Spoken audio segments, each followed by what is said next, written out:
Live. Oh, we're Live. alive. We're going We are live. alive. Live. Yeah, we're live. I love it. Cheers. Salud. Oh Oh, yeah. yeah, I'll exactly. be Hydrate. draining this. It's so hot in here. So for those of you joining, we spent the last couple of minutes, pre-show talking about our strategies for trying to cool down our homes. Yeah. We were both doing some AC shopping, but I think you were more successful than I was. You got your set up, right? I finally got mine set up yesterday. So Yeah. they were little. So I did a live stream yesterday, unboxing the X3 GT, and as soon as I ended that video, the guy shows up. So they showed up at 8 a.m. left at like around Nice. 3 in the afternoon, and Oh, that's good. I am so glad. Oh my god, yeah, it is so. I mean, once you have it, I'm pretty sure it'll be the exact same thing, but it's finally copacetic. I can finally sit here and say it feels good. So I don't run him that cold, but yeah. I was like in a Lowe's shopping little rolling portable units. We have central air, but really it just cools downstairs. We can't get cold air up.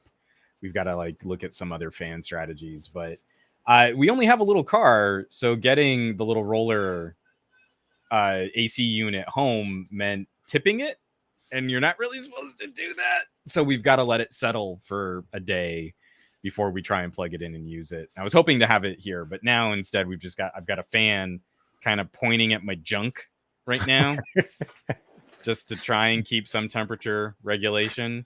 And I know people are saying, hey, Juan's not wearing his hat.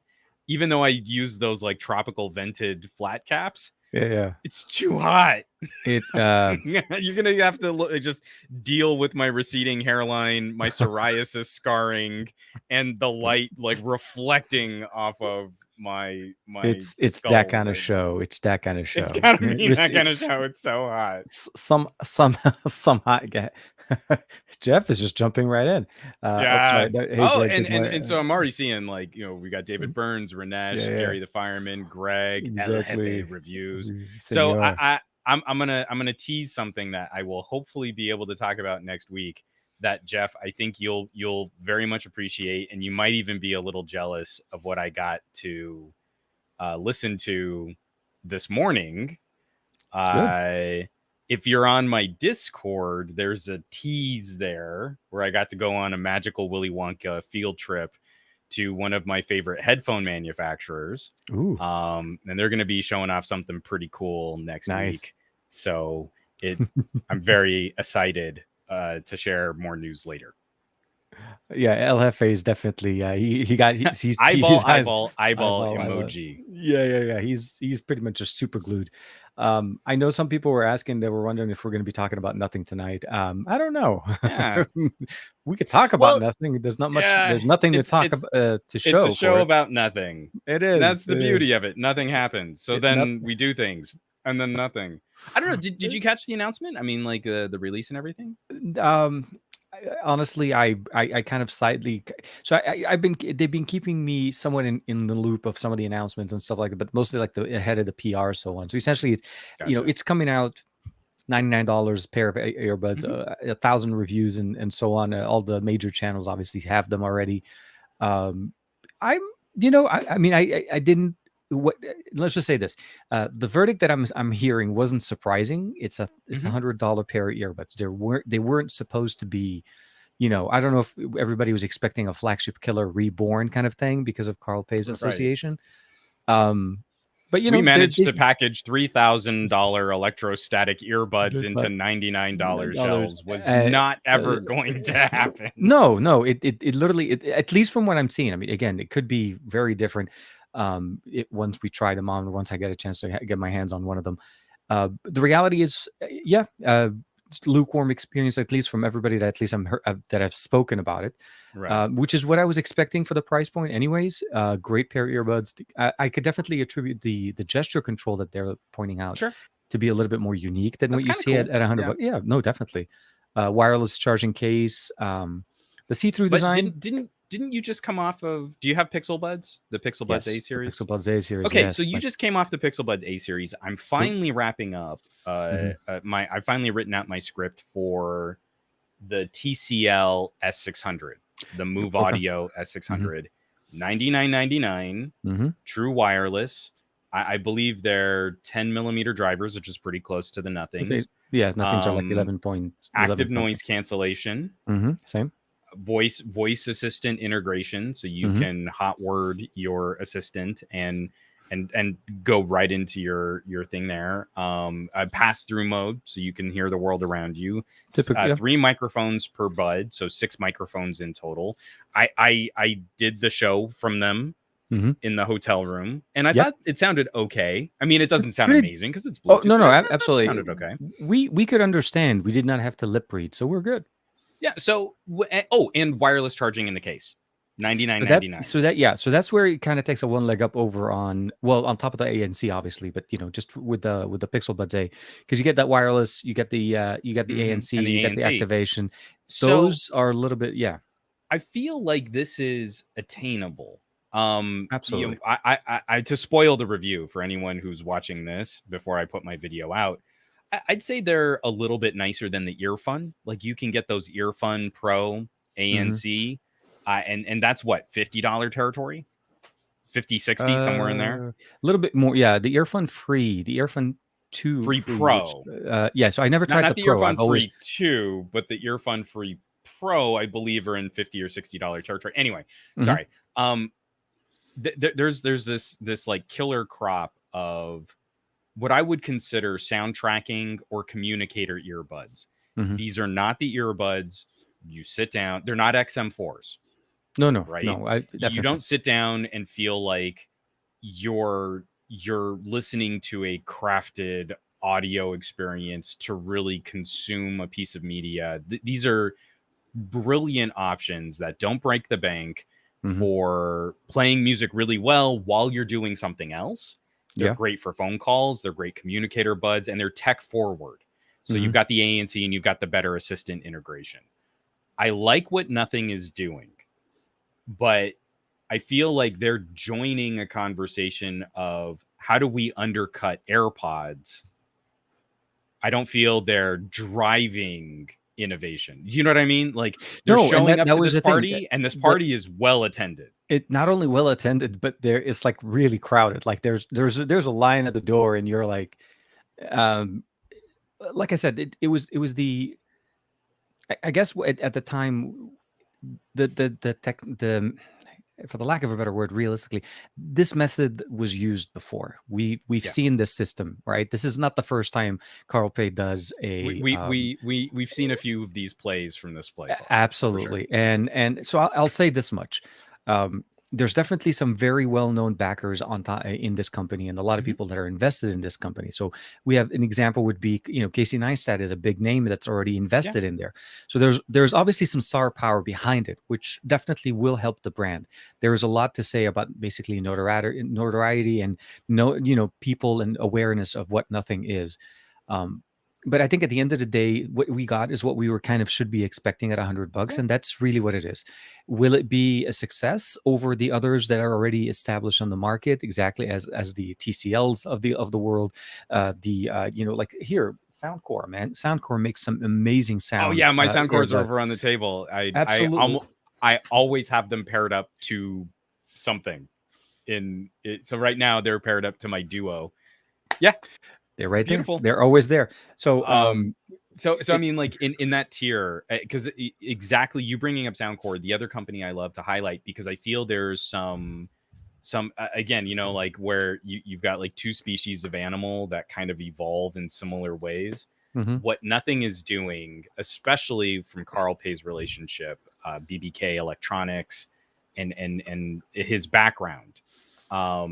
There's something there that feels very similar to One More, where One More came from some of the brain talent and some of the background from Xiaomi in lifestyle electronics. They got funded.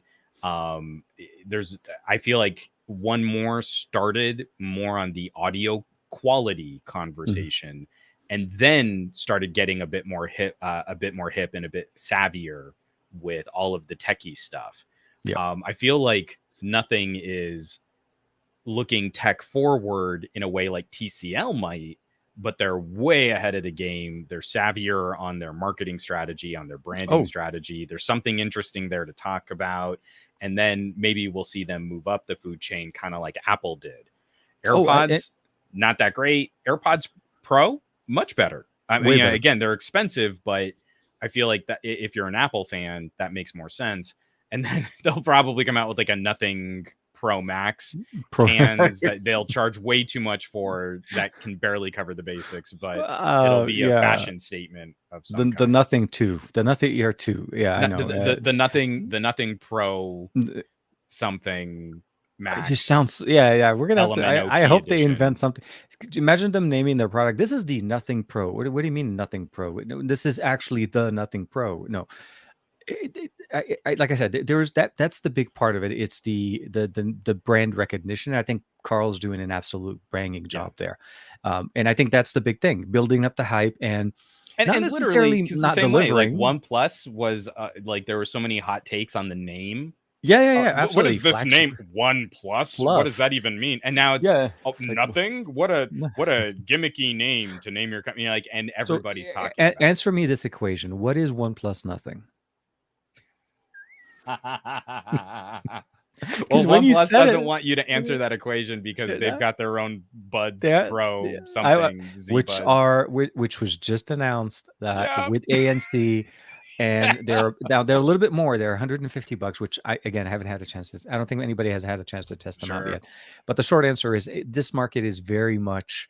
2021 brought down the ANC to a much more affordable price point. So the 100 to 150 roughly, but about $100 you can get a pretty decent pair. Around 50. I mean, like OnePlus was ahead of the curve. Again, the thing that bothers me is if we're talking audio tech. Was ahead of the curve with their dual driver. Absolutely. Neckbands, multiple generation. I still, like I said, we still use them here in the house. They're so good. And I preferred them over the Buds Z's, mostly because the portability, the ease of use. You never have to put them anywhere and forget them. Like you put or you lose one of the buds and you're like effing it. And I still have my one more dual driver ANC are right over there too. Exactly. And I mean, they're just stonking good.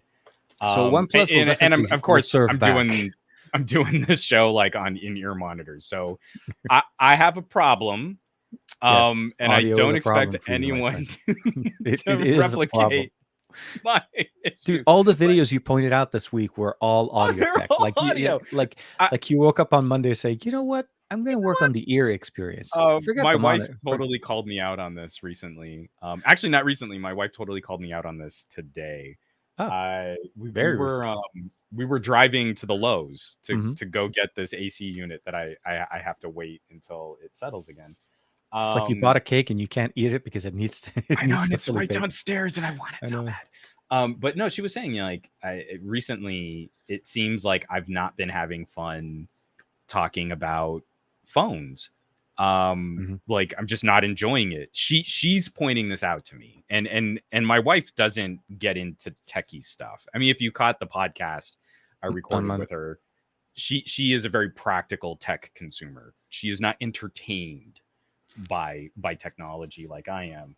And she also made a big point out of saying, like, when you came home from doing this little manufacturing tour that you did this morning, this is like the most lit up I've seen you in a while. When I saw you playing with the little THX Onyx, that's like the most fun you'd had in a while. And the same thing, like I just published the video on the Apogee Groove.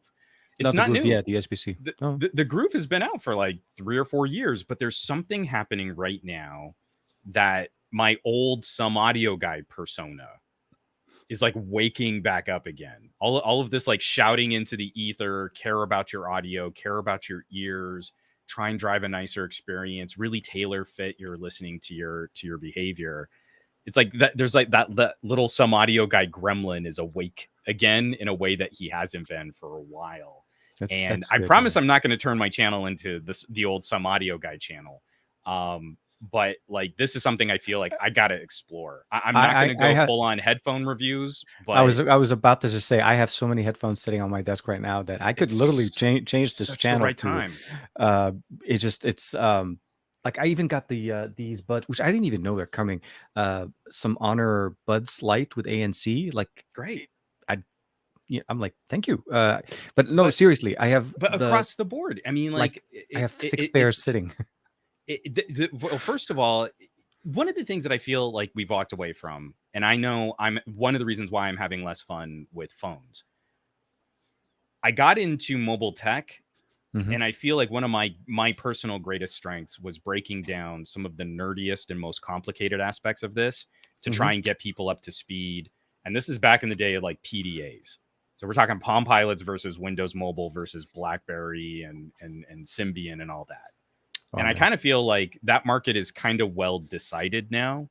Hmm. And when I talk about something specifically, I'm talking to a smaller and nicher audience.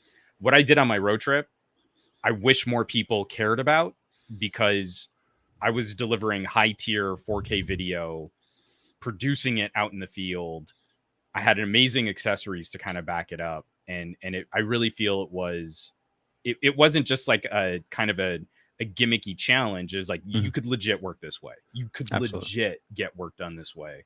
And it seems like that's a conversation that the tech community who consumes our videos, the people that care about that conversation, are already in our live chat. We've Oh, already found them. absolutely, absolutely. You're Thank you our to everybody buddies. for yes, exactly. You know my goofy experiments, but outside of our little bubble, no one really cares about that conversation. They're trying to talk about, like, how do you use TikTok on a $1,400 phone? So instead, as we've seen streaming services expand, and Hmm. and Apple Music is delivering a service that doesn't even work on iPhones for lossless and spatial audio. I Now I know. feel like my decades of recording experience and some of my perspective on audio kit can at least contribute to a conversation that might help someone take a step up. And Jeff is saying, like, I've gotten a couple comments in here. I mean, he's just extremely insightful when it comes to true wireless. And I'm sure everyone who's already in this live chat is already subscribed to El Jefe Reviews, but Oh, absolutely. Love this the is this channel. is Yes, for sure. this is the right time. And it's not just true wireless, what sounds better than what. We're getting to that point where even Bluetooth is crafting a specific audio experience. Yeah. And so if you care about the tuning, even for wireless, you can have a conversation about finding the exact right fit for someone's specific needs. And then you can go down the rabbit hole like me, where I've got headphones that I like to listen to when I'm the passenger in a car. I've Hmm. got headphones that I use on an airplane. I've got headphones that I use in my office, but I can't use in the rest of the house because it's too noisy. And in the rest of the house, I have closed backs, and then I've got DACs that I use to drive certain headphones. So I mean, you can take this to an unhealthy level like I do. I don't think we need to take it. I think we're already there. We need to get you some help. There should be some kind of The AA first for step, Audios Anonymous as opposed to just a admitting regular you have a AA. problem. Yeah, step But one again, always. you say AAA and you talk about audio, and I'm gonna talk about a THX AAA rated amp. Absolutely. So Yeah. No, I it's not gonna be Audioholics Anonymous. That's just 2 A's. You're yeah, missing an too. A for all the really good stuff. No, I absolutely. And so I've been playing with the one that we talked about last week. So it's definitely one of the more powerful pieces. This is the the Helm Audio Yeah, small is that portable the DAC. Bolt? Yeah. So I have not been able to find a service that actually can push them all the way, with the exception of Nope. using like the original files that you linked me. Yep. I can drive them as good as basically 24-bit 44, and that's the Mm-hmm. maximum I'm able to get. Nothing that streams, at least. Well, so I'll take that back. Title. So I'm able. Obviously, it's streaming FLAC. There's no question on the codec, but the problem is the throughput, the bit rate that we're talking. But there's nothing on there that I cannot find a single piece of streaming content that's current. Well, did you catch the tweet? I mean, we can talk. We can dig into this a little bit from Irfan, No. 904598992 on Twitter. Oh, Earfun 90495. No, I don't know who that. Yeah, Irfan.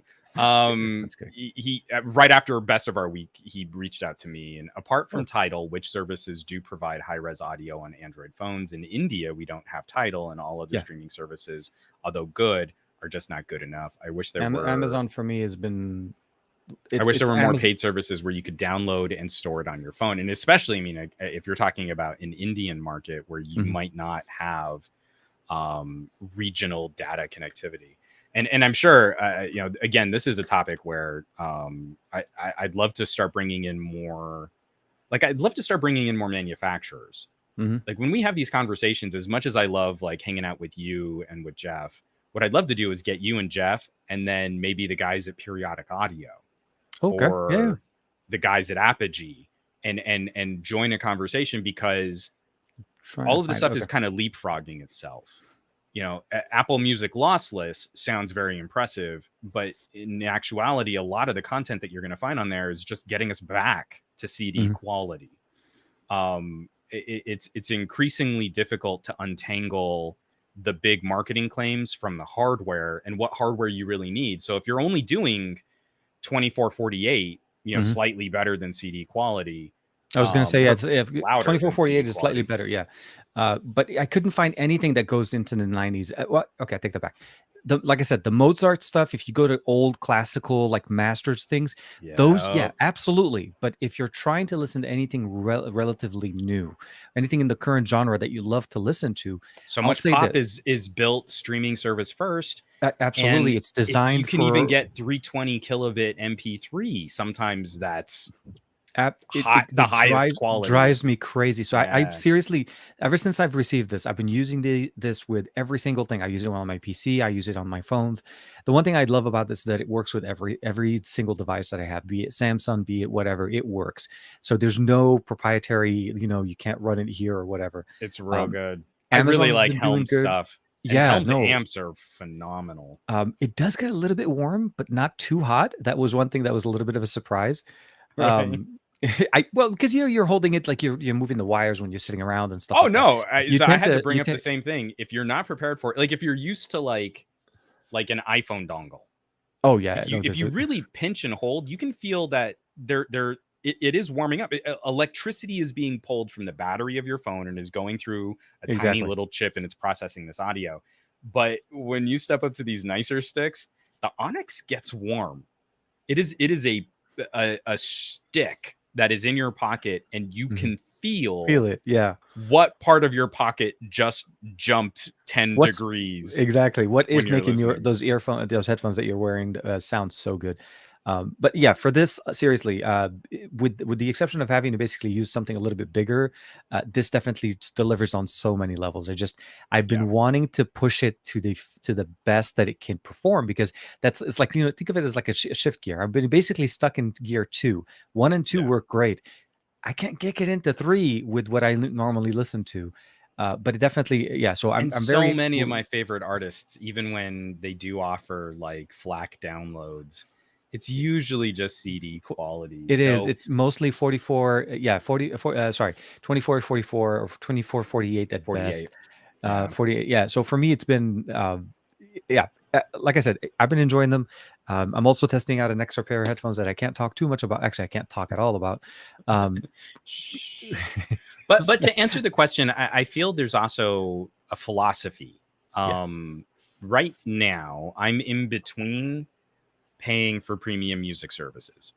I was kind of on a little group family and friends that were all together on Tidal, and I kind of took a step back from Tidal. I was looking at Spotify Premium because I was waiting to see what their hi-fi, the Spotify hi-fi strategy was going to be, and hopefully we'll still see that in the next couple of weeks. I was going to say, yeah. We do have, I mean, obviously I have Amazon Prime, so I can do it doesn't have all. Yeah, it doesn't. Amazon Music, but it's not the Amazon Music HD. So I was about to say, yeah. So it's a weird. Yeah, it's like you get some, but you don't get all. I'm doing the trial, 1 month free trial on the Amazon HD because I'm still paying for what's it called, Play Music, which I really wanted to get better quality, but it's weird. Like Amazon like they're has the farthest behind right now for their they're so behind. Their selection is bigger. I say this much: they have much better selection because they're leveraging YouTube. But the reality, audio quality wise, dude, no way. Like they're so and you behind. Can hear it. Yeah, absolutely. The moment you turn it on, the moment you play this track off of Amazon, and you could feel like, oh my God, what am I listening to? Like it seriously sounds like you're in a room listening to speakers. That's what got me to stay on there. Until I see what the pricing, because I think I'm leaning towards Spotify Okay. if we see what they do with their hi-fi strategy. So when we see what Spotify hi-fi is, then I'm going to make the jump. But what I've been doing in the interim, any artist that is selling their content directly at higher quality, instead of my monthly subscription fee to one of these music services, I'm buying an album or two, and I'm backing it up on my NAS, and that's accessible anywhere I have a data connection. If I want to download a track, or if I want to just play it directly, if I've got really good data, I can stream. It's not the greatest solution, but it, in this interim, while I'm waiting to see how all of these streaming battles play out, I've been trying to support more directly. Me going to spend the same amount on an album that I would have spent on a month of streaming. Obviously, that is a different quantity of music, but to that artist, it's like I just played their album a million times. Exactly, because that's how much they just got paid off of the me share. downloading. Yeah, the cost share for revenue process is so bad that you really don't. Bad. Yeah, that it literally, because now everything is geared towards streaming. I mean, I remember back in the day when streaming was viewed as like the like, what is this? What do you mean streaming? No, buy the CDs, buy the records. You need to have this media in your home. And now, like, who buys? I mean, realistically, who actually bought an actual physical CD unless there was a specific code or something that you needed to get? There's no reason. Like, I got rid of all of my CDs. Everything is basically backed up digitally. That's the best way to do it. So yeah, I'm with you. I do support some content creators, and I do buy and I download the FLAC files. It's a small selection though. Unfortunately, most of the music I listen to, like EDM and dance, doesn't ever come up in high quality, other than, like I said. Well, hold on. So if you like, I'm going to be so obnoxious because I've you're going to go Daft Punk on me right now, right? No. Well, okay, of course, Daft Punk. I mean, I was going to say they have discography in 2490, 2496. 96. Yeah, no. And I've been listening to. That's one of the first things I went on when I was on Amazon, because their quality's right up there. I want to put this out here because it's kind of whiplash inducing. And again, if anyone's been on the Discord, they've heard me plug this so many times. If you like sort of dance, do you enjoy mashups? You mean like when they're sampling things from different kinds? Yeah, like you take like stems from one song and you kind of smush it onto some old school hip hop, and you kind of tweak them. So my dance music isn't dance in that sense. It's basically EDM, trance, techno, Goa trance. Yeah, right. But I'm very much in that level, but I do typically listen to dance, like oh man, I can't remember the name of the guy. Madion does amazing mashups, and I love his mashups. So it's Okay. I'm familiar with the genre. Have you consumed Girl Talk? Girl Talk? No, I'm not. Okay. So I would highly recommend. I think he stopped producing in like 2011 or 2012, but his 2010 album All Day, I believe, is still free to download in 2496. And it's like I said, it is some of the most whiplash inducing classic hip hop and like early 90s or mid 90s one hit wonders that I've ever heard. It's kind of insane. Like no theme lasts for more than a chorus before he moves on to the next song, the next sort of background song, layers on other, like, dirty hip hop, and then just smashes through like another. And it's like, it gets super eclectic. It's like Missy Elliott with the Ramones. I just picked up the Sorcerer piece of it. I was listening. Oh, and then he actually does list all the tracks. Like Okay. For every piece of the mashup. I got the site. I brought him so up on YouTube. If you would like to test one of your DACs, well, this isn't the most beautifully mastered, but it is 2496. Hey, man, anything that pushes beyond that 44, which I've been stuck at for the last week and a half now. And do you like this is so pretentious sounding, but do you enjoy Bach? So I do, yes, I do enjoy some nice classical. The Organ Fugue is actually one of my favorite. I'm pretty sure you can still get it for free, but Kimiko Ishizaka, I've mispronounced her name. Yes, if you can't find her, I believe she's on Bandcamp. It's this loving these variations on Bach piano I concertos. do have Bandcamp actually. I It's a support woman on a beautifully mic'd grand piano. It is so simple, and you almost feel like you're sitting in the room with her. It is wonderfully recorded, and again, you can get it in insanely high quality, and it Can you should spell? be Can you free say the still. name one more time? What? Kimiko Ishizaki. Oh, you got her? No, hold on. Kimiko. I'm trying. I'm pretty sure I'm spelling her first name wrong. But if you Kimiko? do the Bach variations, she should be on Bandcamp. And again, free. Yeah. Free. Just awesome. I'm on Bandcamp right now, so I have the app. I support a few artists on them as well. But I need to. Okay. Why am I getting music? Okay, so let me do this. We'll touch base on that one. I'll download hers right away after we're done. I don't think I can share a link in the chat, but I can send it to you. I was about to say that's the easiest way we could do it. We could definitely I'll definitely. It's in the private chat right now. But yeah, Girl Talk, the 2010 album he did called All Day, and then here it is. Kimiko Ishizaka. I was spelling it wrong. That's why. Okay. Kimiko Ishizaka. Okay. And Bandcamp is actually one of my favorite applications too. It's Bandcamp and HD tracks, and I've bought so much 24-bit audio off of those too. Mm-hmm. Again, it's until we see how these streaming services catch up. It is kind of funny, just the long way around that we've come to just clawing our way back to CD quality audio. Ishizaka Kondra, and she's in Germany, so let me follow her as well. I want to make sure to follow her for all the stuff. Okay, good. Yeah. Bach open Goldberg variation piano 998. Oh wow, she has a whole thing. Oh yeah, no, I mean this was like I believe she did some sort of crowdfunding to do, and the most accessible, highest quality transfer that she could. So the whole point of it is she raised funds for the production and the recording, simply so she could put this entire album out for free. I mean, it's a huge labor of love. She is an extremely talented pianist. She worked with a great producer to put it all together. I can't say enough nice things about this, and this is one of my benchmarks now for when I'm listening to audio. There are moments like when you really have your audio chain in place and it's quiet and you're really focusing and listening. It's like you can almost feel her breathing as she's performing. The recordings are so beautiful. This style of music is what I listen to when I want to be creative. There's music you listen to when you just want to drown things around you. There's things to give you energy, but there's things that you want to induce that creative side of your mind.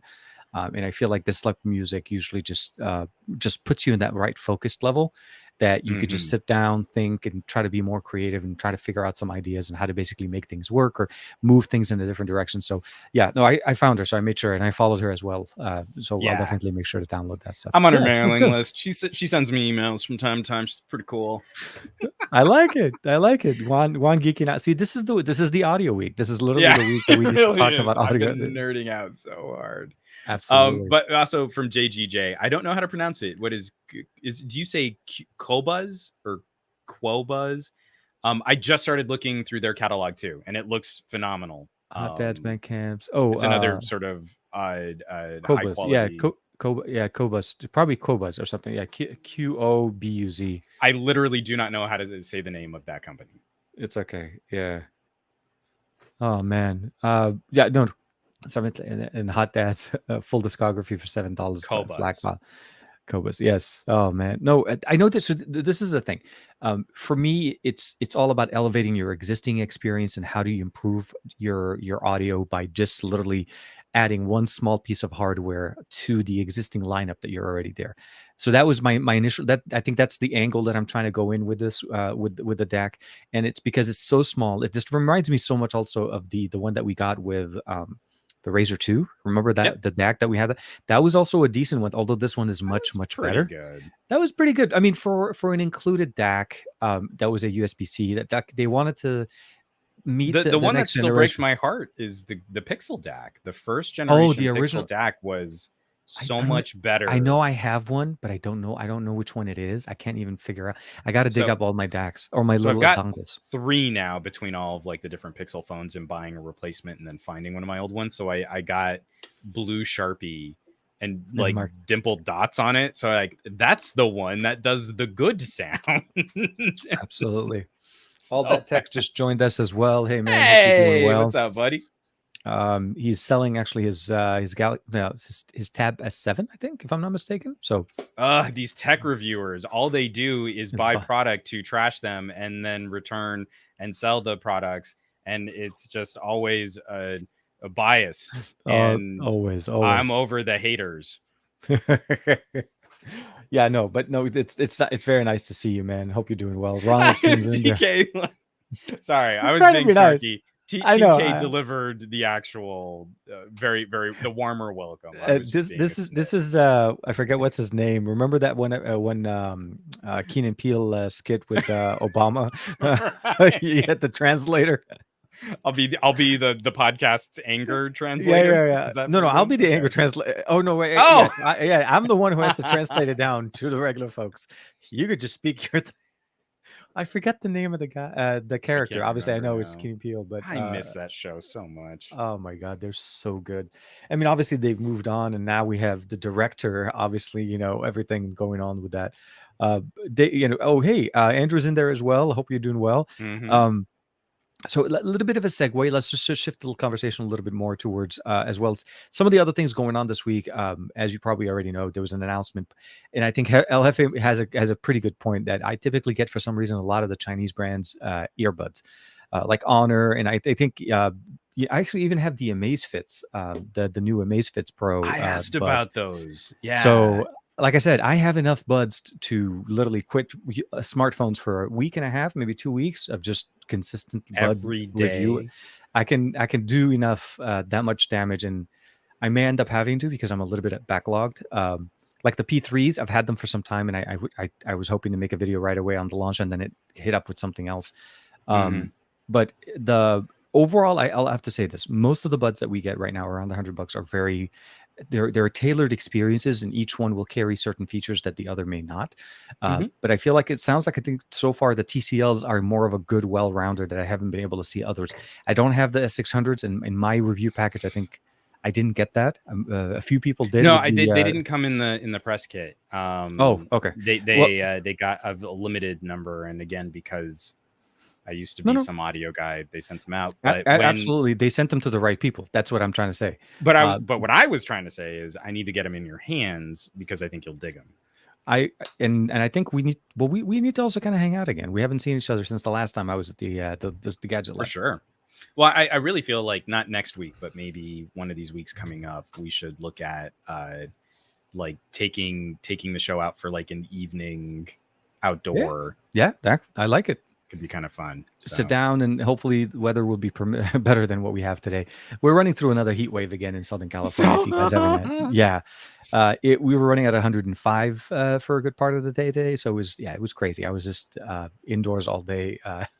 But yeah, the other thing that I wanted to kind of cover as well, which I did push out a couple of videos. I did live stream unboxings, which surprisingly were satisfying. I like live streaming. It's weird. Yeah. The engaging part, the active part, the conversational part. So we did that on Tuesday morning, on Wednesday morning, right before the guy was here to install the AC, and I was hoping to do the Arabic one version of it right after, but then he stayed so late, it ended up being the wrong time. So I redid that this morning. Aditya was nice enough to jump on it. The POCO X3 GT was announced, officially unveiled as an interesting device. It's a very interesting, like I would say, a tailored experience, but for $299 with 5G, the Dimensity 1100. Large display, 5,000 milliampere battery, 67-watt charging.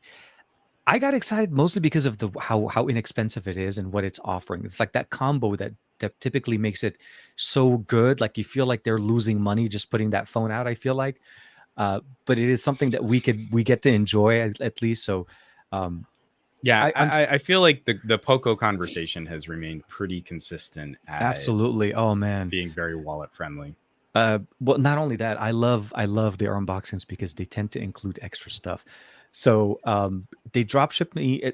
They drop shipped the package. I got it on Monday, and they gave me a locked suitcase. Okay, so it was one of those things like I get a James Bond experience. I was like, this is the case. Ooh, Enjoy. So they gave me the case. They didn't give me the code at the time. I had a case that was locked.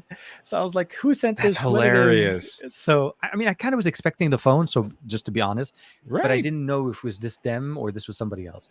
So on Tuesday they gave me the code. I looked that up and stuff, and then sure enough, obviously it was the X3. So I was really excited. So we did that unboxing. We did that, but I feel like this is one of those things. Like TCL did it really nicely with the backpack with all the little things.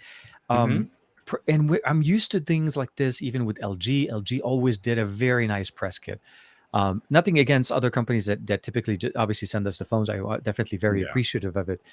It was fun. I got some really wacky POCO hat. I got a shirt that is way too tight on me, but I wore it for a picture only, and that's it. I took it off. It was one of those tight ones. Yeah, no, it's like okay. I will take the picture. Take the picture now. No, uh, it's definitely fun. The experience is very cool. Xiaomi does that also sometimes. When I think was it the Mi 11 first came out, that they did the whole movie stuff. So it was fun. That was, I think those are the things that kind of I was enjoying, and the live aspect was the fun part about it. Yeah. I did one in Arabic, which was also kind of like one of my first initial or like purposely done unboxing in Arabic, and I'll be honest, I was a little bit anxious about that one because although I speak Arabic and I understand the language very well, the technical terms are not very well. I'm not very well versed in them. Like my Right. Arabic videos have a lot of mistakes that I cut out. Let's just say that. So I had to do it. We had to do it live. We did it live this morning, and it was pretty good. I got the blessings and I got the thumbs up for my mom, so I think I did well. That's good. Yeah, the parents had But to. again, when see, this is the thing that always kind of bugged me working for another outlet Mhm. is they would try and recreate the excitement when you genuinely buy something, or let's say a company sends you something and it's really well presented and that's exciting, and you can't capture that and make a video producing that. And I've Yeah, always hated doing unboxing first impression videos because you're trying to act hype. But when you live stream and you're getting the immediate feedback and it's it's kind of a live. bit more of interactive, and you're discovering, and you get to kind of talk about what you're discovering in real time, that to me feels legit. Like that to me Yeah. feels like something that can genuinely be fun for people watching, and Mhm. for the person that's kind of producing it. So I mean, I so rarely get to like set up all the elements right, stage it properly, and shoot it live. I mean, do Yeah. it live so that people can participate. So I very rarely go back to like fake the excitement of trying to unbox something. I know I'm being a So little I think unboxing to a certain point have lost their. I mean, the reality of the matter, the surprise nowadays is basically when you hear about the hey, there's no charger in the box. Like what? yeah. Did you just say no charger in the box with $1,000+? Yeah. So that's the surprise you're getting. Um, but yeah, I think the reason why I enjoyed it more was the fact that it was that experience. We was going through it and checking out what the content was, what we get there, and then of course obviously there's a lot of information on the device, and you're not the only one unboxing it. It's not going to be like uh, but I wanted to have it fun. I wanted to do it kind of like a spontaneous thing, and literally I typically don't do live unboxings. Hmm. And as you know, we have the live setup. I can go live almost any time and any minute. Yeah. So it was fun. Did it in two different languages, and I didn't want it to cross them. And I think I may, depending on the experience, it may end up being something that kind of comes up every once in a while, depending on the packaging. If it's exciting and something that I feel like people, like you said, would be engaged in, and For sure. we can discover those, that may be something. And of You know, course, Aditya was kind of back. It's always in the chat. I love it. Even in the Arabic channel, he was there. I don't think he understood oh, what I that's was great. saying. He was there. Oh, I just noticed Jeff had to jump out. He's probably already gone, but good night, El Jefe Reviews. Good night, my Sweet friend. dreams, my Yeah, man. prince, and I be wish well. you sweet nothings in your near future. In your near future. I really do feel like I should play more with live, but I keep working myself up, and then something will like kind of suck the wind or the momentum out of that flow. Mhm. I was this close to streaming my first playthrough on the new Contra. Something that I kind of want to get back to. Like, what games have we been playing? You know, that kind of a thing too. Hopefully, when Steam Deck starts shipping at the end of the year, I'll actually have one and I can chew through this I was watching some stupid Steam content on it. library. I am kicking myself for not ordering. I'm starting to see some of the more the gaming mechanics that they're implementing in the actual Steam Deck, not just necessarily point and click. Yeah, so I'm hoping all of I'm that kind of comes out. hoping, it seems unlikely in the near term, but I'm hoping that GOG, that Good Old Games and Epic Games, will start looking at ways to bring their game stores over to Steam Deck without having to install Windows. Would be really cool. That would be. I know that's a big challenge. That would be and epic it's for not Epic, something. my friend. It would be. No, it so would be. Anyway, I was this close. I or mean, at least I was bring the plugging, library, allowing it to be on right? Steam. Yep. But I was this close. I had the cable plugged in. I had screen share up. I had OBS set, and I stopped myself for streaming the new Contra. And I'm kind of glad I did because it's awful. And I just don't want to spend that much time live streaming my disappointment. The last time I did that was with that terrible mobile port for Command and Conquer, where it could have been a good game, but EA wrecked it with all of those stupid microtransaction cooldown clocks, energy per mission, buy more currency in game with 5 different materials, and they did it to Contra. So first of all, the game mechanics suck. If you've ever played Dead Cells on a touchscreen, it's like playing Dead Cells on super hard mode, but you can get a feel for it. Like, the game plays so well for a touchscreen platformer action, a roguelite, all that stuff. Contra feels like you're like smushing your screen to like control an unresponsive mule. Like, it's not Contra. Contra depends on like the twitchiest of razor wire mechanics, but they've had to like dumb down the threat. So first of all, you have an energy, you have a life bar, because there's no way to be that precise. There's no way to be Contra precise on a touch screen. And then they do that thing where the on-road just to start playing takes forever. It's like a half hour as you're going through like the basic tutorial. This is how you move your character back and forth. And your right thumb controls the direction that you shoot. And you're like, this is awful. And then when you finally get through your first mission, it's obviously stupid easy. And they dump you into all the background management of, well, you get a certain number of gems. And then these gems, you can also buy jewels. And these jewels, you can get a pack of 1,000 jewels for $100. And then with your jewels, you can buy guns. And with guns, you can improve your mission stats. But then you have energy. If you have run out of energy, you can't do your missions. And you're like, it's awful. It's not that good looking. And if you just go back to the Super Nintendo Contra, it's all around a better game. That sucks. It sucks when the company feels like this is the direction they want to take the game, especially when they want to try to bring it into a new platform, to make it such a play to play, play to win, play to have fun, even to a certain point. I would imagine, because it just reminds you pretty much of how, I mean, one of the things I have with DB Legends right now is if you're trying to build up anything in any kind of a certain number of speed, you do need to buy those chrono crystals, which ends up becoming like the same situation. Same thing I had with Marvel Future Fight. Exactly. Yeah, it's a weird, like, and don't get me wrong, I like it. It's because it's the only decent Dragon Ball game on the market right now. But it's still, it's a big challenge, because otherwise you have to end up basically, meeting certain daily tasks and, playing every day and doing all of that just to be able to get those crystals so you can actually rank up and play against some of those harder games. There's something so criminal about an energy cooldown clock on Contra. Contra was the original live, die, repeat, live, die, repeat, live, die, repeat. I mean, before roguelites and everything were as popular as they were today, Contra was the game that trained your muscle memory. Like the only way you could survive was dying over and over and Dying, over dying. and Oh, over yeah. and It's over like again. Groundhog Day. You learn And by repetition. and to turn Contra into well, you ran 5 missions and now you're out of energy. Would you like to buy some more energy so you can Oh, do keep you want to? running your mission? You're like, screw you.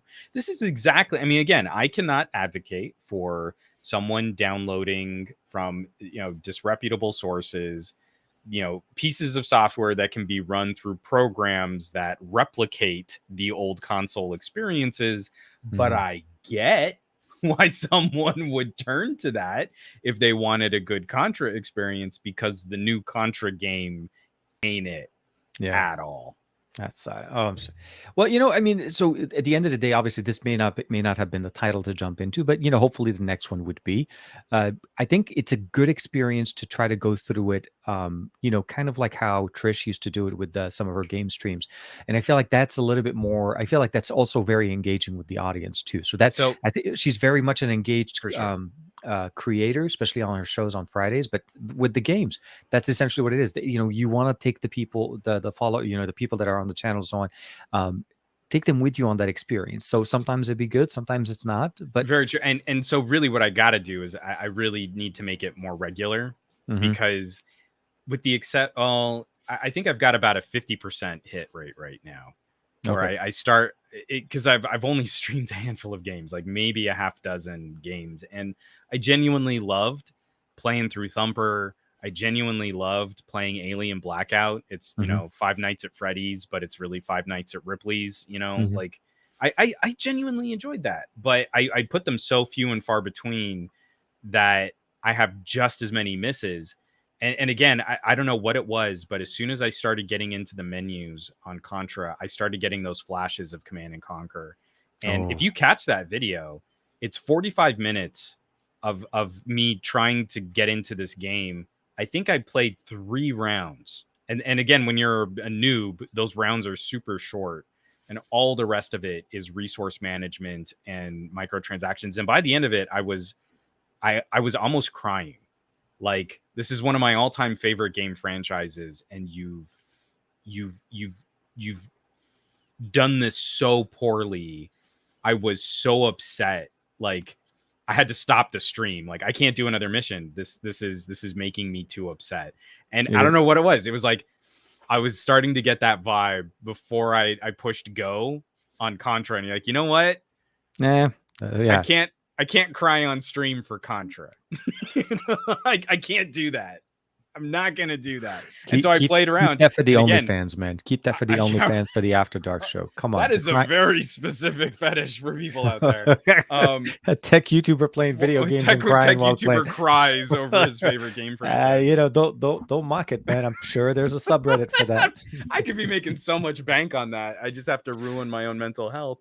Yeah. But again, it's like I had to pull the plug, and a half hour in, I was like, okay, this is exactly what I didn't want to be in the middle of publicly, Yeah. discovering this type of game mechanic. And I hated that I was right. I wanted to be wrong. I'm sorry about that, man. Yeah, no, it's one of those things. It's a decision, but it seems like you did the right decision. Unfortunately, you still got frustrated. You weren't on camera, and Yeah. and it will not live online for the rest of you know, eternity.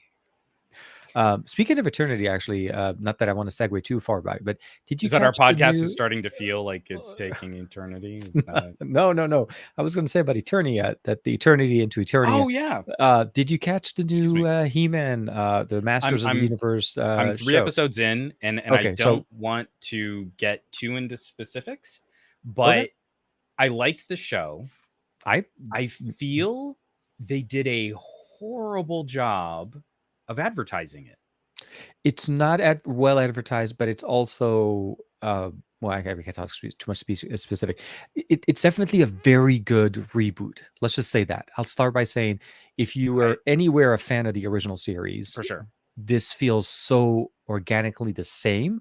Starts off in that right realm again with all of the characters that Mhm. we know, we know and love. Um, but yeah, Netflix is absolutely not. I mean, they you have it in there. I think I saw it one time, maybe as a rolling ad on one of the videos I was watching, but I think it was very, very poorly advertised, and it was on the top 10 list very short time. I think it kind of also dropped because they were not talking about it. So this is what I think is so upsetting, and I am not one of those people who is going to complain about. I'm being really cagey here. The focus of the show, in and case the you haven't title of the watched it, show. yeah, we're not trying to make it into a spoiler show. Also, because I finished and Juan is only 3 in. Yeah, again, There's so also that. I'm also purposely pumping the brakes because I don't want the end of this to be spoiled. But it Luke Skywalker as immediately. Skeletor. Yes, that's the big twist. Sorry, I needed you to. I didn't want you to know. No, but it's frustrating because I kind of feel the marketing department leaned so heavy on nostalgia for guys my age. Oh yeah, this is absolutely a show for right? us. Yeah, Omar wanted to watch it, and he's like, eh. But they didn't make that show. They marketed that show, but they made something more contemporary and with a very interesting sort of kink to the very beginning of how this story kicks off. And I feel if they had prepared their audience in any way for what the adventure was going to be, it would probably be receiving less backlash because it is a very well produced show. But it would have had to have suffered. They're trying to make like an SJW woke version of He-Man. Oh, I don't want to watch that. So it would have gotten slammed before it went live. But I think so many more people would have been prepared for what it really is, because the trailers aren't what this show is. Yeah, it took me a second when I started to watch it. But so here's the thing: when I started to watch the show, when I decided to start watching it, because it's not that many episodes. I think it's a decent weekend binge watch kind of thing. I decided to basically, with the understanding that there's some people that may, on the fence on it, I just basically just shut everything down and I said, look, I'm going to watch it from the beginning to the end, regardless, because it's not like I'm paying for extra for it or anything. And I'm going to basically then make my opinion of it. And I think at the end, by the time I was done with the story, I understood the direction that they're going with. I'm still a little bit kind of wondering the direction, because it's weird. Yeah, sorry. Now I'm going to get into specifics. The storyline, the storytelling, the detail, the graphics are absolutely great. The animation is a lot of your favorite characters are all are in there. So that for that part, yes, they're feeding into what we grew up with. Grayskull, Skeletor, He-Man, Grincher, and all of that. Basically, even Mork, not Mork. That's Mork. Wrong show. Man, Mork. I know I said Mork, because like Mindy is going to come right after that. It's that show. It's He-Man, Mork, and Mindy. Did you not remember that series? For sure.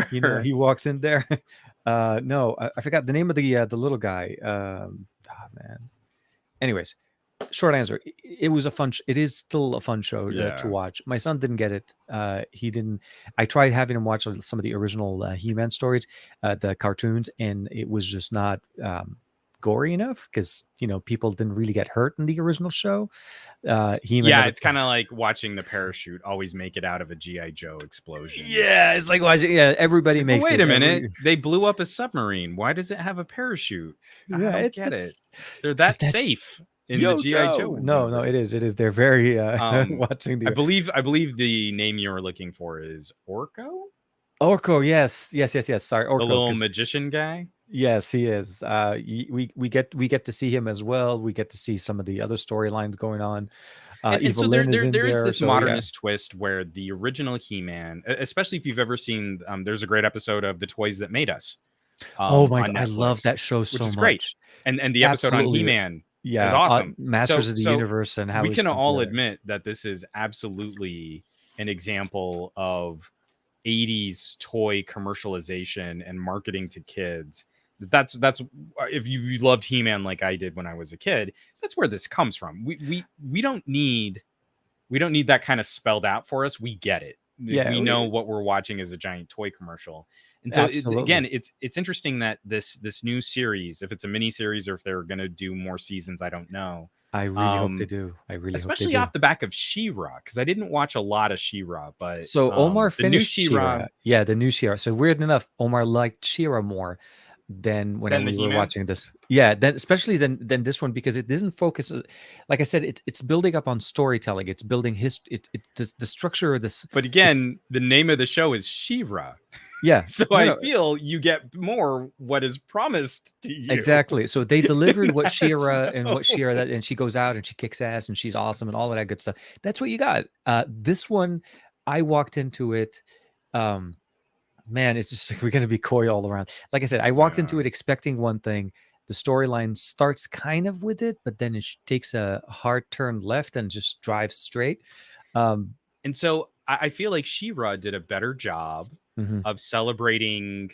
Again, it's a modernist story absolutely. involving She-Ra characters, but it felt still more of a proper continuation of what She-Ra was. Mhm. Whereas From this the original He-Man series. almost feels deconstructionist.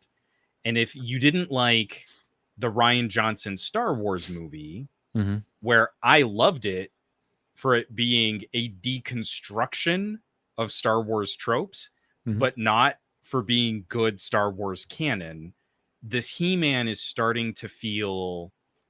I think I'm 3 episodes in. This 3 episodes in, that's what this is feeling like. Let's take apart something nostalgic and we're gonna kind of explore all the pieces of it, but it's not really doing He-Man. It's taking the He-Man mythos apart piece by piece. Very much And if you're so. not into that, that feels like someone trying to harm a childhood memory, not celebrate a childhood memory. Like I said, that's why when I started it, I decided I was like, whatever I feel about it, whatever I'm thinking, just going to go through the whole thing, because it makes no sense for me to judge it from the first, second, or third episode. Yeah. You have to watch the whole thing, and I No, will have to. I'm down for the ride, but I'm down for Yeah. the ride in the same way that I liked the Rian Johnson Star Wars. I'm getting that feeling. It's not exactly the same. I think it's going to end up being a more successful overall story Absolutely. I than the think Rian the Johnson Star Wars. But I feel it's of a similar vibe. It's someone who was such a passionate fan of 80s pop culture is re-examining it from a modern perspective and is trying to update the tropes of what makes that story function. And it's absolutely not, hard to and do all it's not that just recreating an 80s show with updated graphics. And I think because that's what you need to understand, that that's not what this is. Yeah. and I don't know that you can do that with an established IP. Like I think if you take something like Stranger Things, you Mhm. can pay homage to wonderful 80s storytelling and putting kids in terrible danger and dealing with monsters and demons and stuff. But if you had just tried to make the Goonies again, it wouldn't work. No, When you wouldn't. essentially you've made the Goonies, but just It, because you didn't call it that, we're willing to go with you on a totally different kind of and you got me story. sucked in, and I kept making me wait for the next season, that it just I don't know when and whenever. It's just killing me. But no, and what kills me more is because of the situation and everything kind of going on. All these kids are so much older now. The Yeah. leap in age between the characters we last saw when they were leaving leaving town is going to be so different. But you know Every what? single. What I think could be kind of interesting, and I hope someone on this production team is savvy enough to do this well. They've aged up just enough that you could jump the story into the very early 90s. Oh, absolutely. If they could do that, that And would make sense for the story so much how more. great would it be to go from 80s tropes in To sci-fi 90s. and horror films to 90s These tropes tropes. in Oh my sci-fi and god, horror yeah. films? That So would be I'm cautiously, anxiously optimistic for anxiously the optimistic. for the next Stranger Things. So yeah, I didn't want to derail the show and make it sound like into, what's your favorite 80s show? Let's talk how they changed it. Type of a kind of a Well, commentary. but Stranger Things is almost perfect because like the first season is almost more like Alien in kind of that body Absolutely, horror, and the exactly. second season is more like Aliens with all the little demo goblins. The demigorgons and all the Gorgons. different, no, we're big Stranger Things here, and we're all waiting for it. And I will also say, just to Dave Burns, I'm with you. I always like to take a hard right whenever possible, but this show definitely took a hard left, and out of nowhere. So it's one of those, because I saw Dave's Yeah, comment. It was like that. No, I typically, if I'm lost, I take a right. and I That's usually hate my saying direction. that I hate saying that normally, because like, let's say you watch a movie and someone goes, "Oh, but there's a great twist." You've ruined it. The whole point of a twist is that it should take you by surprise, not you should be looking for it the whole Like time. when is the twist going to hit you? Yeah. But I kind of feel like in this case, it's a little bit more warranted if folks haven't seen the show to say things like, the trailers don't do a good job of selling the show that it is. And I think it's And because they don't feel like I'm worried that I think the production or the PR companies that are putting together all these the bits, they're worried that if they share what the story is going to be, they lose the nostalgia, it'll that pull, turn right? people up. Exactly. What Yeah. got me into it, I'm not gonna lie. What got me into it was I wanted to see what they were going to do with the Masters of the Universe. Wait, what is He-Man going Yeah. to do next? Yeah. And that was what got me in, and they get you off on the right foot when you first get in. And again, I don't want to make it sound like it's a bad ride. Once you get through this, once you understand what's going on, I truly believe that you would enjoy the storytelling that they're going through. You'll start empathizing and working with the characters and seeing exactly all the different challenges and things that they have to go with, which is typical to what you see in any story. But it is because, like you said, it's advertised as a He-Man, Masters of the Universe. You're thinking He-Man and Skeletor, and then everybody helping them and all of that good stuff. And there are some changes and there's some development there that they're trying to do with the story, like you said, not recreating your 80s favorite cartoon, but taking it to the next level, which again, I do hope that they continue. And I hope that they're, and I don't want to spoil things, but it's not even next level. It's taking it on a tangent. I'm trying to be coy. That's really what I meant to say. But it wasn't what I mean really... is it's taking you sideways through the world and exploring these ideas, different and it's very aspects of the world that sophisticated. nobody talks about. Exactly. This is extremely sophisticated. It's way more sophisticated than He-Man has ever been, but it's not. I don't know. Again, it's sci-fi fantasy, barbarians and swords and magics and spaceships and lasers, and it was built to sell toys. So now they're trying to look back and come up with the foundation of a more cohesive storyline. And I feel like that's what's kind of jarring for a lot of people that aren't enjoying this and are taking to the internet to air their grievances. JGJ starting to watch Frasier on the... I'm actually power driving through Community right now on Netflix as well. Community is good times. I think I'm gonna fire up another run of Parks and Rec. Oh yeah, so I got Parks faves. and Rec next. So I've been going because I got into Community a little bit late at the, when the seasons were going. So I love Joe McHale, but I wanted to kind of see how the origination kind of started with the different characters, Abed and all of them, all of that good stuff. So for me, I enjoy Community, and one of the things I love about the Tesla is you can watch Netflix anywhere. So yeah, I'm charging my car. I'm waiting for my son to finish karate. You own one of the world's most expensive TV streaming sticks, and I attached a car to my tablet, my friend. See, that's the level of commitment I have. Just a quick personal anecdote, Steve DeRoche, talking about the reboot.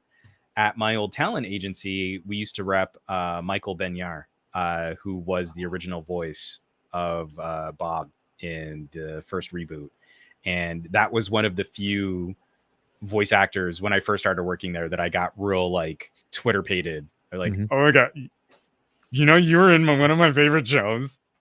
Oh my gosh. Yeah, no, keep talking. That's just one of the questions in the comments. Oh, for sure. The DT770 Pro. He's a really cool guy. Really fun to work with. And I always felt like he kind of got robbed of, because he would go to like conventions and stuff. I mean, Reboot has this like passionate kind of underground following still. And from what I understand, when they were originally trying to bring the show back, I think like 8 years ago. Oh, wow. For some reason, one of the producers was just like, no, we don't want to see him. We want to do something fresh. And like, we couldn't even strike up a conversation on getting him back in the door. And that was hack.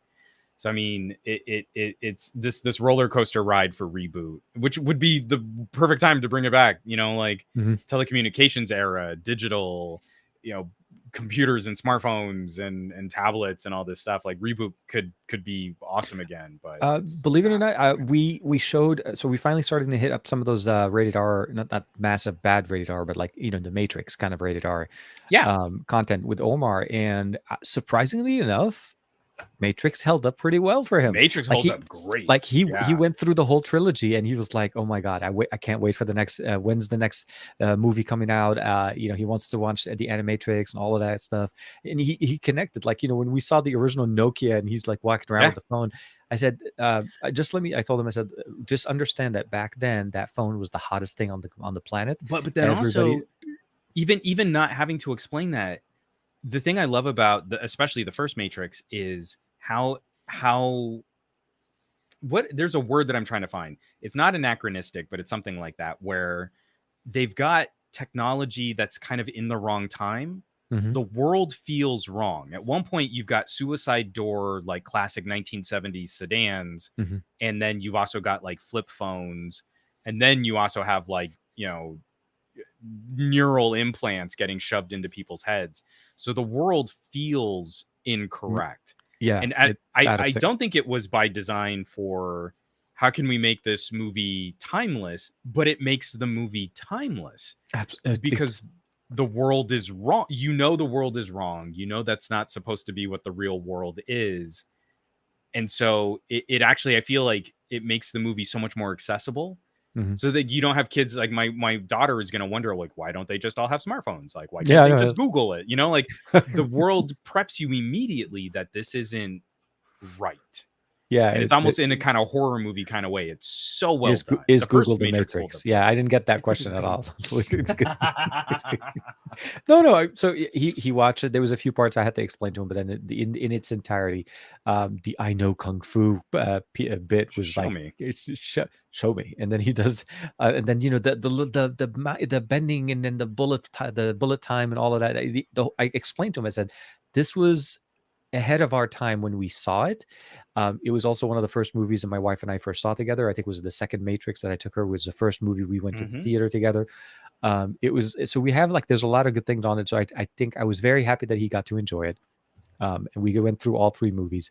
And then now I wanted to move on to Blade, but then I remembered Blade was a lot more, more colorful. Oh, I was going to say, I mean, from the opening sequence where former porn star Tracy Lords gets like a spike in her forehead after a blood rave orgy scene in the first scene. That was might want to give Omar maybe next year.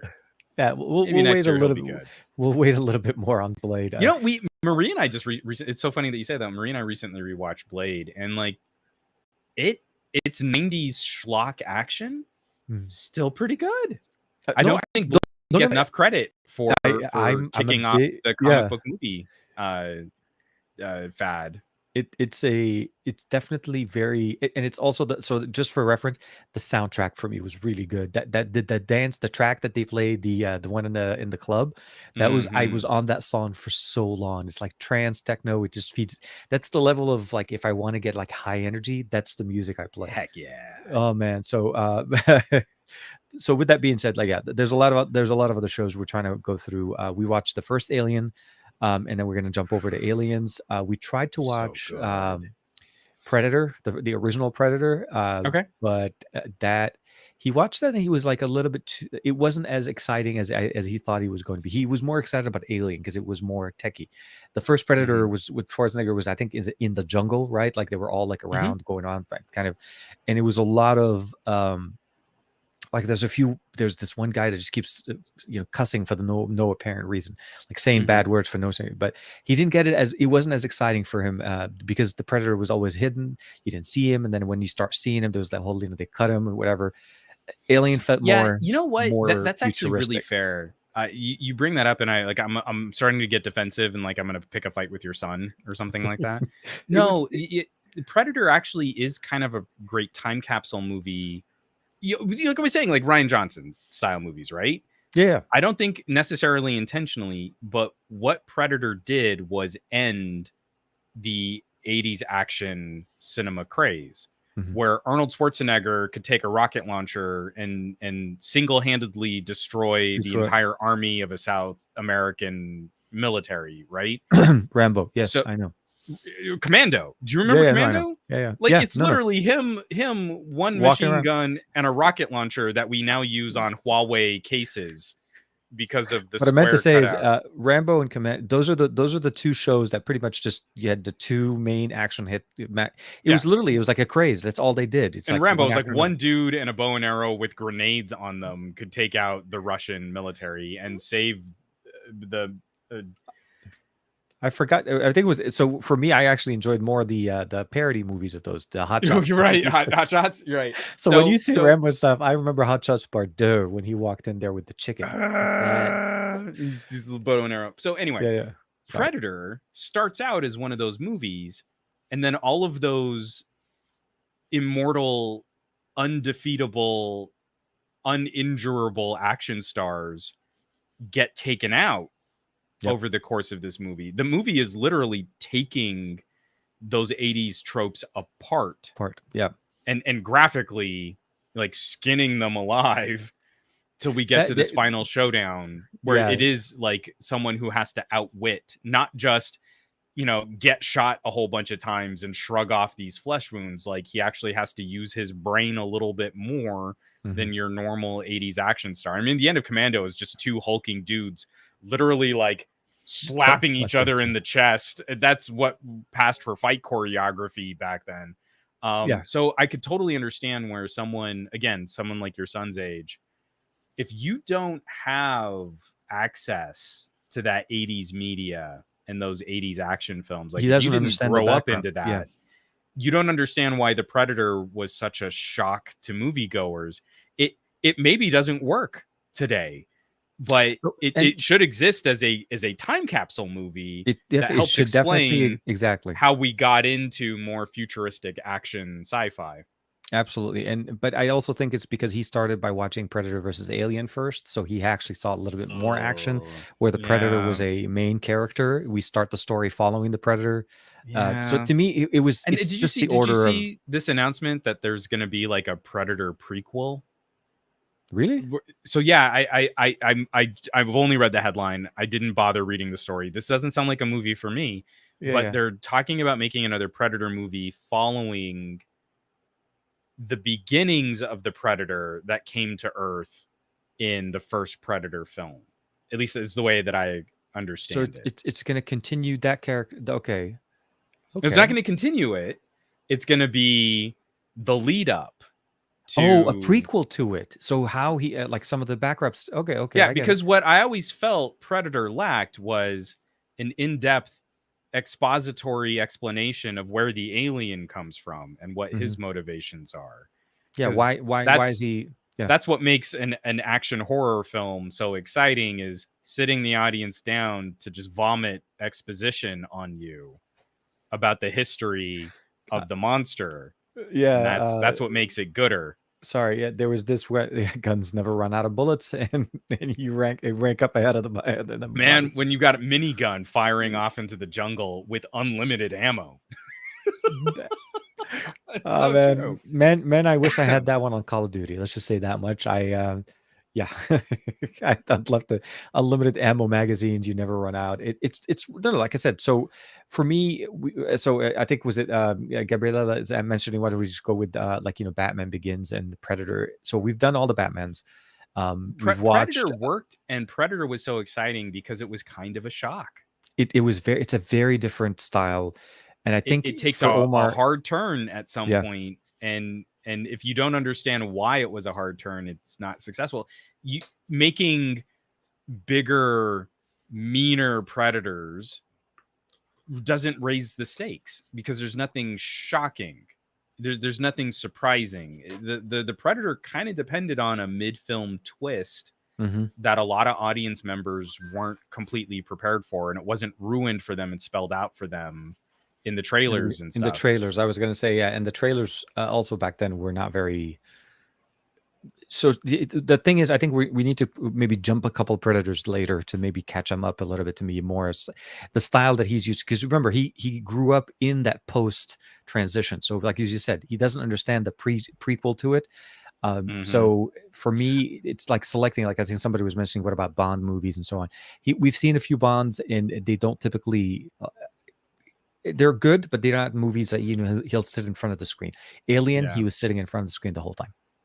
Like And I feel Alien being the sort of Alien, sorry. Yeah. progenitor of like that kind of flavor of sci-fi horror, and it is a gruesome It- and it it- is intense, but it's one of the few where I feel like I love those movies where people are really good at their jobs, mhm, and then something still happens where even though they're kind of doing the best that they can, circumstances still kind of run out of their control.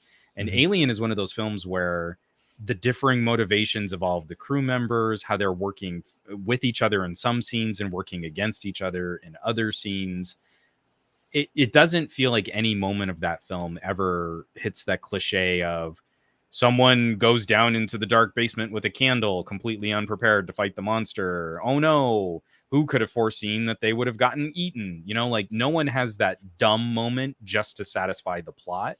No. And then you get Ripley, and Ripley is one of the all-time greatest cinema protagonists ever made, ever created, ever written. And so even though it's dated, the head on the table doesn't work from the original Alien. Like that looks hokey. The jump cut to I can't remember the name of the A actor. few scenes from the original Alien still got Omar. I'm surprised. I was Oh, thinking it no, wasn't the going to be that. majority of the film still works, but I mean, Yeah, like, yeah. you can point to a few cinema special Oh, effects that don't hold up as well. oh no, no, no! Special effects have It's the definitely the thread. improved. Yeah, yeah, yeah. Where the on in one scene you see a plastic, very badly represented head on there, and then second scene later, suddenly the head is moving and it's active and it's live and it looks like he's really there. And I'm like, and Yeah. Omar is like, he said, "Bad CG." I said, "Son, that's not CG. Yeah, the That's not last scene. CGI. Yeah, it's That's not CG doesn't mean special effects. Like in the scene just before the cut, I believe that was paper mache. that. Yeah, it So wasn't. That wasn't they even. had like a There's rubber no head of computer some. generated. Yeah, nothing. No computers there, my son. There was actually a guy in the back with paper machine. Yeah. Uh, but like I said, watching these movies with them is like rewatching them for the first time. You know what I Yeah, mean? Like kids do that and they bring that out of life, which I think is one of the biggest experiences that you can have as a parent man. when you go When through when I things. sat when I didn't think she was gonna hang, but when Lex got through Last Starfighter, Mhm. so I know. I mean, like she wasn't like She's like, she's 5. yeah, She's not really like consuming this movie, but she hung for that whole film. She was like amped with Death Blossom. yep. Like, oh, Daddy, are they gonna get it? Are they gonna get it? Why don't they push the button? Why don't they use the weapon? What is the weapon? What's it gonna do? And then when it starts spinning, it was is that moment, and then it was also the moment where the Millennium Falcon flies back at the very end of episode 4. Hmm. Just as Darth Vader's about to shoot down one of the TIE That's fighters. I couldn't get a photo of Lex for Last Starfighter, but I have a photo of Lex for Star Wars. That moment where Han Solo comes back and she's holding her face and her eyes are wide. She's into the story. She knows what the she's stakes are. She knows Luke's about to get got. And she was upset when Han Solo didn't join them. Like she was in the story that we much as got. a 5-year-old to be like, but he's their friend. Why wouldn't he help them? And then she sees the Millennium Falcon and she's Han came back. And you're like, oh my God, that's exactly right.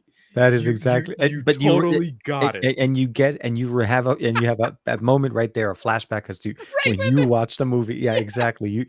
But that's the beauty part about it. Like I said, that's why when we were watching Matrix, I was like, I was hoping this thing holds up, and it holds up at least for him. It wasn't So for me. good. I'm a big fan. I bought the original Matrix DVDs. Mhm. I'm not going to rebuy them again because the originals still work. But we have HBO Max, which luckily had the 4K mastered edition of those. Oh, So nice. we got a chance to watch it in 4K, which I would have had to buy, the whole 30, $40, whatever. This was included. It was beautiful. We got a chance to watch it again. So to me, it's a lot of fun. And like I said, we're still going through Bond movies are not exactly his style. I mean, we watched them anyways, but I mean, it's not other movies we kind of look There forward. for us and with Lex, there's gonna be a bit that we're gonna have to explain about 1970s era misogyny for a lot of Yeah, the there's Bond yeah. movies. Mhm. There are some it's just some troublesome things. But did you say that you had gotten through Aliens, or So we you got no. So we started Aliens. We didn't finish it. Alien? We Okay, finished Alien. so We're in the the point where one Sigourney's going back, and they're going on this on the the one mission. moment Mhm. I mean, because again, it's going to be a long time before we can let Lex watch Alien. Um, I like I cannot wait. You know, we're talking about how excited we're getting to share these things with our kids. Yeah, yeah, of course. The moment Ripley shows back up in the power loader Hmm. at the end of the film is one of my most anticipated movie moments to share with Lex across all of cinema. I cannot point to a better moment earned by a character in any film. From the first Alien to the second Aliens, we watch a female character who's written to be good at her job, who Hmm. people don't just say she's good at her job. She has to Yeah. prove that she's Hmm. good at her job. The second film deals with tremendous amounts of loss, post-traumatic stress disorder. There's a lot of She distrust of her. There's a questioning her abilities of what really and then happened. also we get Yeah. to see from her perspective just how much she is not along for this ride and is only doing it because of the circumstances that she finds herself in, and the fact that she's now outlived her daughter because of the mechanics of space travel in this Mhm. film. And they give her so many kind of like powerful woman moments in the beginning of the film, but nothing is wasted and every single moment pays off. Mhm. So like when they try and show that she's tough and she can kind of hang with these Marines, and she gets in a power loader and she starts flipping the things around, she picks up a box and like, hey, where do you want it? In a modern film, that would be it. Mhm. Like it would just be a moment for her to brag. But in Aliens, every single setup that they give Ripley pays off. And Yeah. she's just not magically good at firearms, and she can't just like fight toe to toe with the Marines, but they give her moments in the film where she's curious Mhm. and she talks to the Michael Biehn character like, oh no, show me how the rocket launcher works. If you're going to show me the gun, show me the whole gun. You Yeah, know, like, exactly. so I can't wait. And so you have to tell me when Sigourney Weaver Comes out. delivers "Get away from her, you bitch." It doesn't matter how That many look on times I've his seen the face. movie.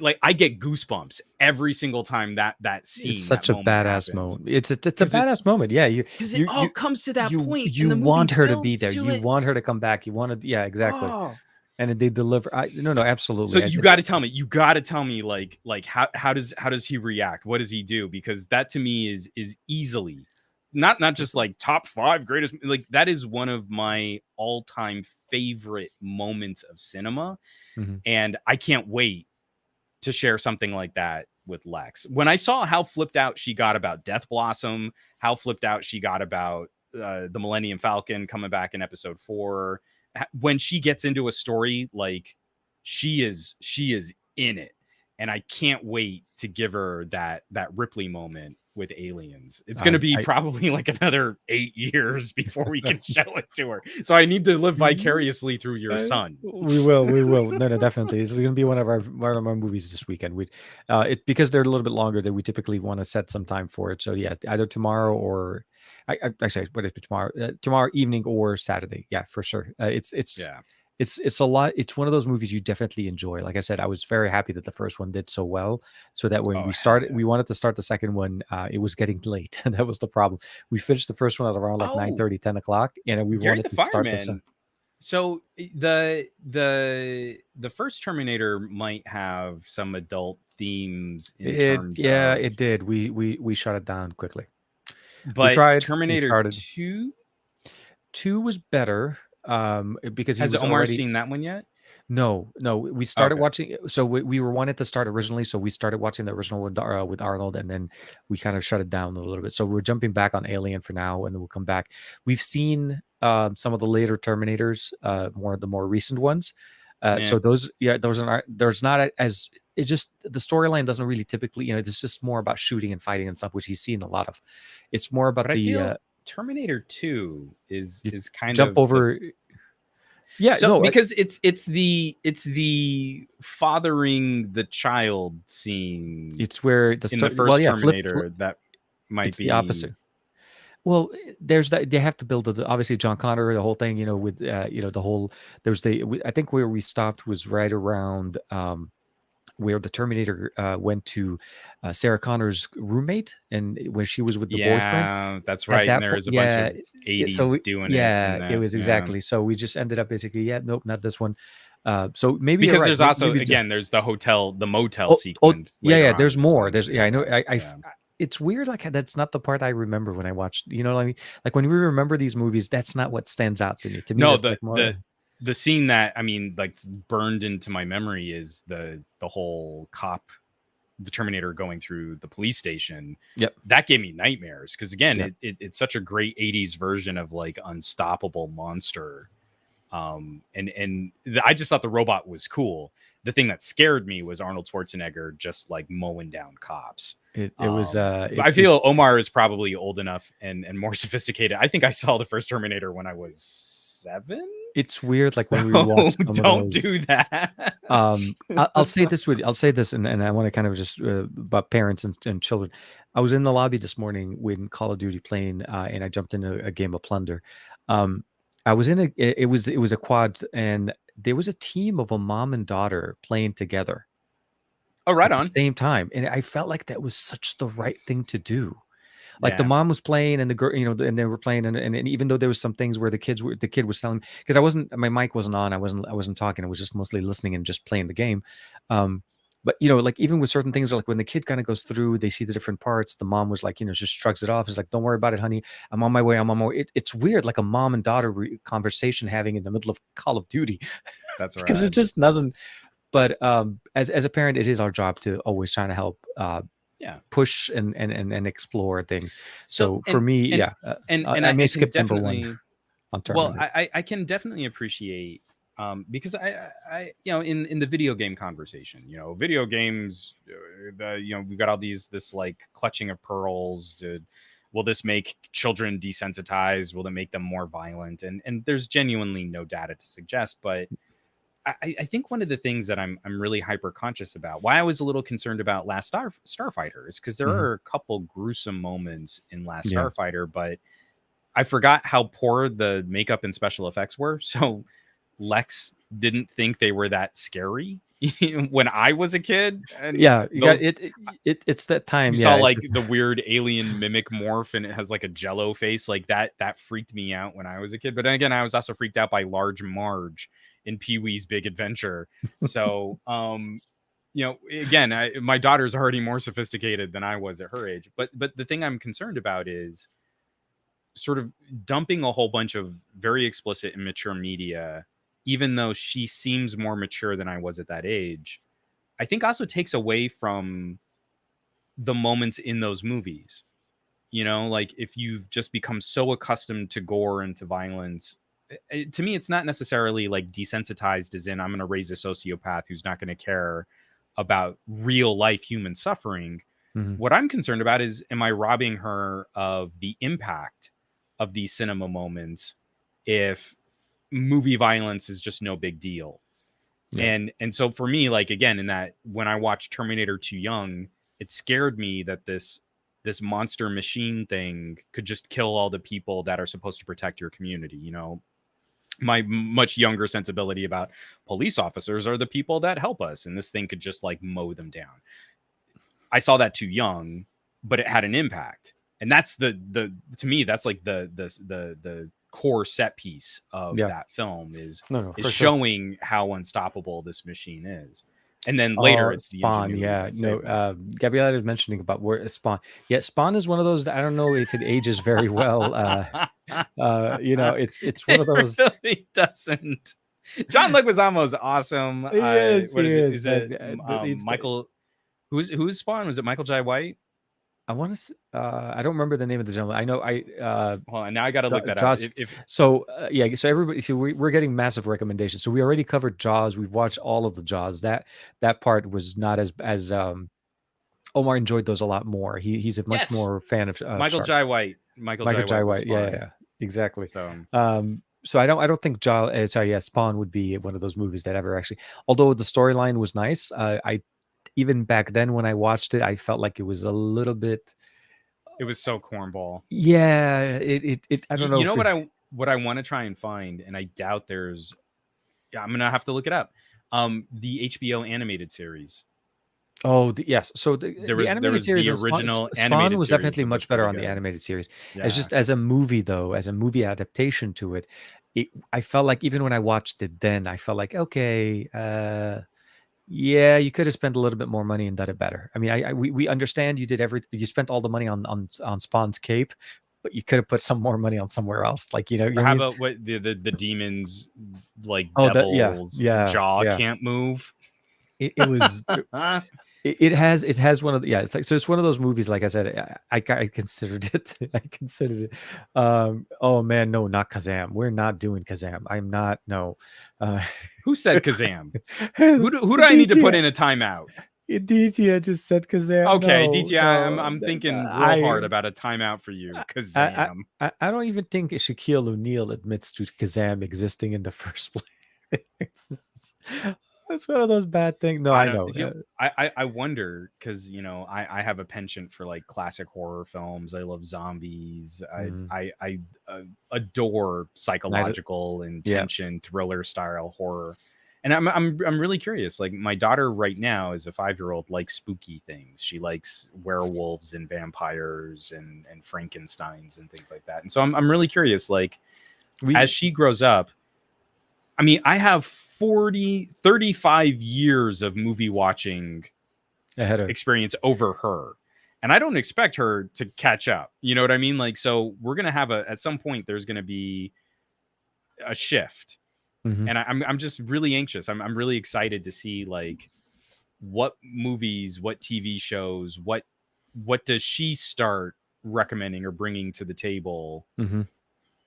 To me that's going to be the exciting part of the journey. Like we're never going to get through everything that I watched and that I loved and No, that and I think it's to a and so certain that at point some point I'm going to have to just stop and then see where she takes me.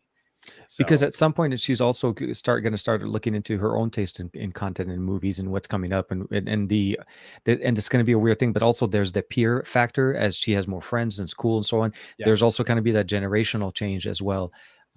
There's some content that like Omar wants to watch, and I'm like, oh my god, really? Can we watch? So they'll find their balance. And I think that's the main thing. I think if we hit if we try to do the best that we can to do the major hits, like the high points, and let them guide themselves. The beauty of this is that the libraries now being like most of the original movies are being remastered, so they were coming back in original and better content, better versions that we saw in DVDs. Like you know what I mean? Like when we bought them originally.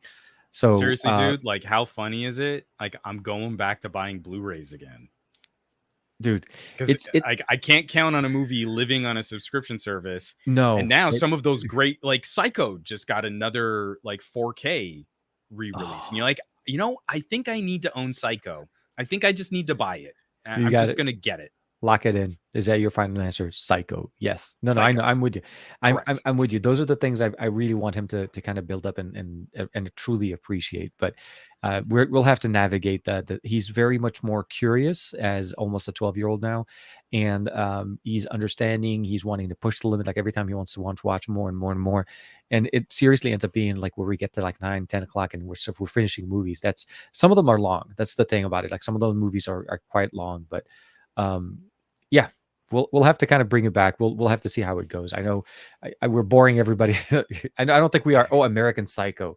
Oh my god. No, Nah, again, that's going to be a whole other explanation on 80s excess and Huey Lewis in the news. I But Greg was just tapping out. He's going to go hit the hay, and I think it's about time that we kind of start I was about to say I think wrapping all this up too.